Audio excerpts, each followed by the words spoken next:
Welcome, FNews57 here. Once again, I'm on my Xbox Series X to bring you yet another video.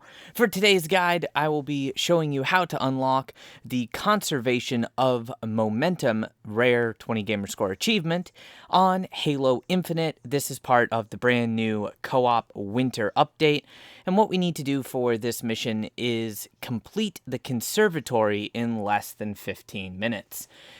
So, as with all of the winter update achievements, it is a little bit on the buggy side. It does not like the quick resume feature.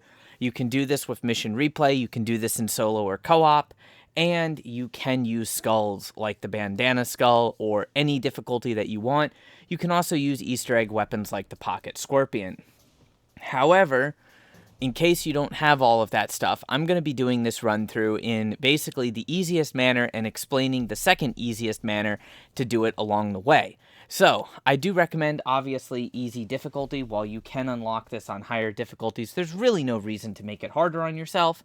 And we will be using the bandana skull. So, if you are having difficulty unlocking the achievement, try running through this without using any skulls, and make sure that you have done a hard power cycle on your console before actually starting the attempt. But that's only if you're having difficulty. So, for this, I'll have the bandana skull on. Usually, to be honest, I don't use the bandana skull. I mean, it's cool, yes, but it's not like the end-all be-all. I'll also be bringing in the rocket launcher and the elite blood blade. Now, we have two options for this. We need to save as much time as possible. We are forced to pick up these armor upgrades, so I'll explain while we're going through that, since there is no way to skip this. It's not a skippable cutscene. I'm smashing every button in existence here, but you can't skip it. And pretty much what we're going to need to do is just get through the mission as fast as possible. Now, if you're like me and you are bringing in the bandana skull, which is an easy skull to get, and you probably will have if you've done the other achievements for the game, then obviously this is like just ridiculously easy. If you do not have the bandana skull, though, that's okay. We don't have to worry too terribly much about it, because most of these enemies we can skip. So the difference in terms of recharge speed for a regular maxed grapple versus the infinite ammo grapple or infinite use grapple for the bandana skull is honestly negligible. Because of those things, it doesn't really give us an insane advantage, and since we're playing on low difficulty, we can just skip through most of this game. We can actually skip through several different spots, and we're really just not going to fight them. In this room, we do have to clear out some enemies, of course, though, and we can prep our area a little bit by taking this power cell and putting the power cell over here next to the cradle that it goes in. Or if you have enough shields, you can just run and throw it straight in the cradle.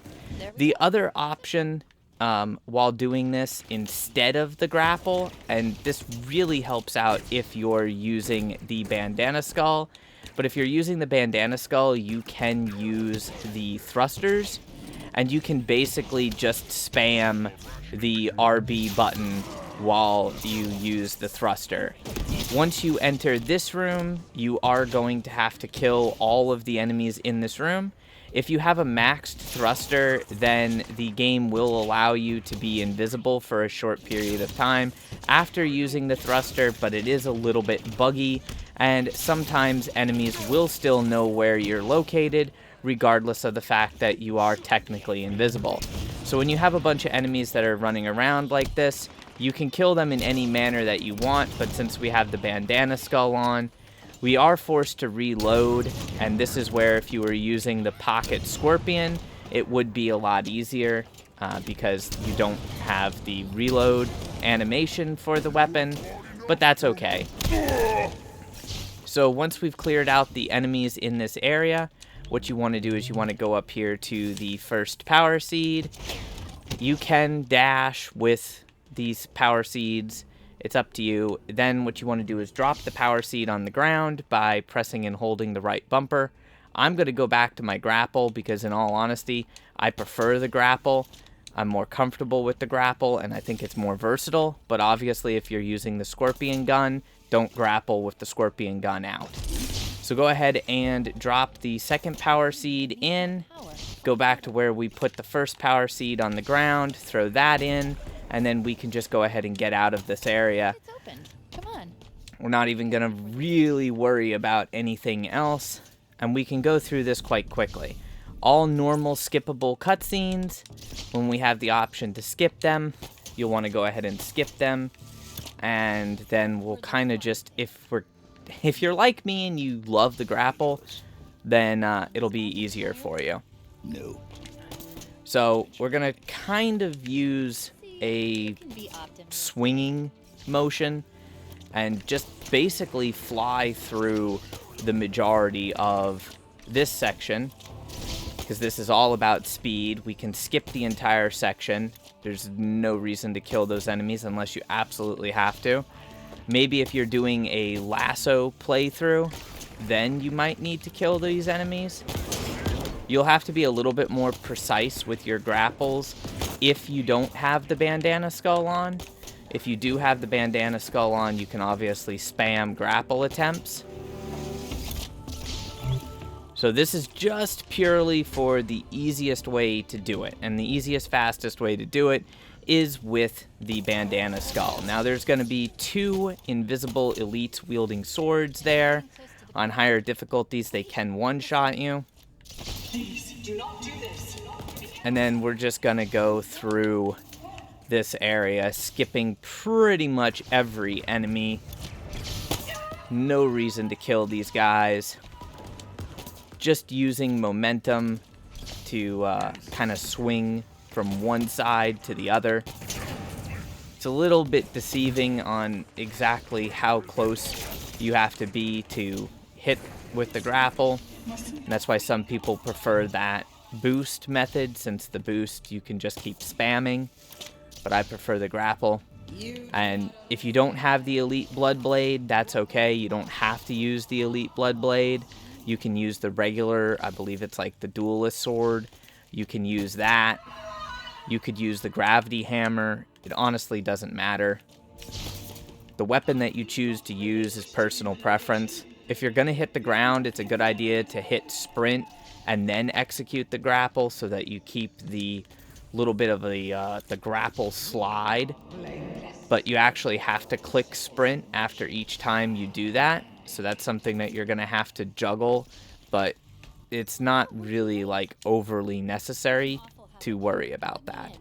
Personal preference at the end of the day. We're going to use dynamo grenades for this section with all the skimmers.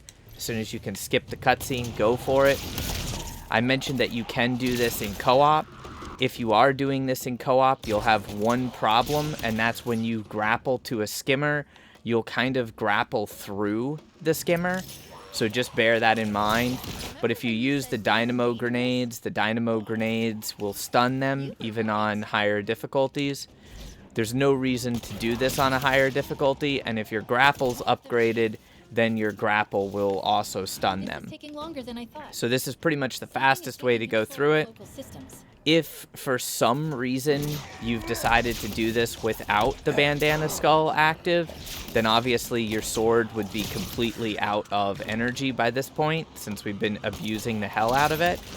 But that would be the reason to replace the sword. So instead of the sword, if you're not going to use the bandana skull, use literally any weapon that has a melee blade attachment, because it does bonus damage and will be more than enough damage to one-hit melee kill the majority of these enemies. It's just with the sword, it does more damage, and obviously we get the lunge ability with it.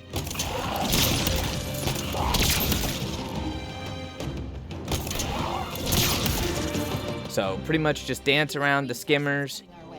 Once the skimmers are down, eventually at the end of all of these skimmers, then we'll finally, and I do mean finally, be able to go to the last enemy for this room. So again, we have the lunge with the sword if you're using the sword. If you're not using the sword and you're using a regular melee weapon, then you'll need to simply just go ahead and actually make sure that you grapple the target first. Once you're done with all that, this door is going to open. On higher difficulty, those skimmers are a pain. On this difficulty, obviously the skimmers aren't going to be a pain. And then we have to go back and pick up the weapon, which can be a little bit buggy about getting the interaction, so it might take you a second or two to do that. The thruster ability is a little bit more useful in terrain like this, simply due to the fact that you don't actually have to be aiming at a point to actually get the grapple on it. It unlocked something important. We'll swing around here to the right. I could feel what she felt when you arrived. Probably be able to do this in about 8 to 11 minutes, something like that. Again, we'll have to pick up the next suit upgrade. So this is just a point to kind of collect your thoughts. If you want to use it as an upgrade, you can, but I really don't like it. So personal preference. Technically, it is possible. You'd have to execute it flawlessly, but it is possible to do this achievement your first time playing through, simply using the grapple and upgraded shields, as long as you have some sort of kind of idea to where you're actually going. Once you can get rid of that, the door will open and there'll be one brute there. He's usually carrying a mangler, so that makes quick and easy work. There's going to be 2 brutes right there. We can skip them, and then we're going to have 2 brute chieftains. Depending on your difficulty, and if you have the pocket scorpion Easter egg weapon, if you have the pocket scorpion, it's super easy to deal with these enemies. If you don't, then it's a little bit more difficult. The dynamo grenades can stun them. Go ahead and annihilate them, which again, if you're using the bandana skull, super easy. And basically, the mission is over. So pretty much, once we activate the elevator, and go through the checkpoint and cutscene, then your achievement should unlock as long as you did it under the 15 minutes. Give it about maybe 10 seconds or so, and then you should get your achievement pop-up. And there we go. Conservation of Momentum, a 0.02% unlock achievement at the time of recording. If for some reason you don't get that pop-up right away, simply go to the official club, take a look under the progress tab, and it'll show you all of your locked and unlocked achievements, which at that point, then you can see if you do need to redo it. And if you followed the guide exactly and didn't get the achievement, then like I said, make sure you do a hard power cycle on your console and potentially try it without the bandana skull on. But other than that, this one is actually one of the less buggy achievements for the winter update. So I hope the guide helped you out. If you have any questions whatsoever, feel free to leave a comment and I'll do my best to help you out. If the guide did help you out, then smash the like and subscribe buttons so you never miss out on another piece of content. Good? All done? Till next time, my brothers and sisters, thy legion, stay frosty.